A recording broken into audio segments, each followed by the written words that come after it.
Gabing gabi na guys, naglalakwat siya na naman ako. Nandito na naman ako sa daanan. Ang lola niyong lakwatsera. Yan, papunta ako sa Cornice. Dito ako mag-ikot-ikot para matagtag ang kinain. Ayan oh. Yung pupuntahan kong Cornice. Basa-basa pa yung daanan kasi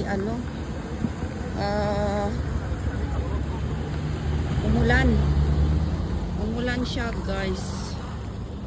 Yan oh, parang umambon-ambon pa, grabe talaga. Ayan, dito na lang tayo mag laglag ng taba, lakad-lakad, lakwatsera talaga. Wala kasi akong work ngayong araw. Kasi day off ko na naman. Kaingay naman nito. Grabe.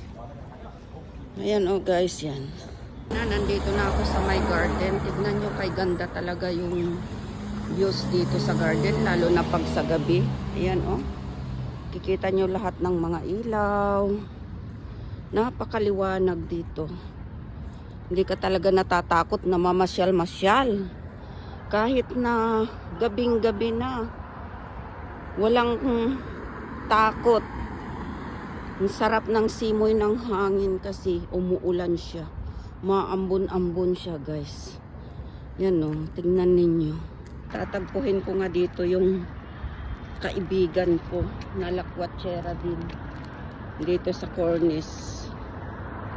Saan kaya yun? Ayan o. Makarelax-relax ka ba dito? Kung wala kang pera, walang pera, ay ano ka lang, relax ka lang dito sa garden guys. Diba? Ang sarap ng feelings ba dito?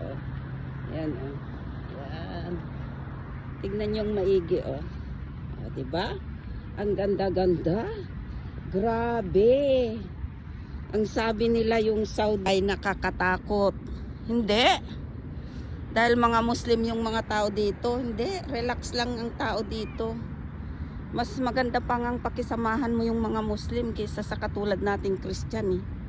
Ayan eh. Dahil takot silang pumatay.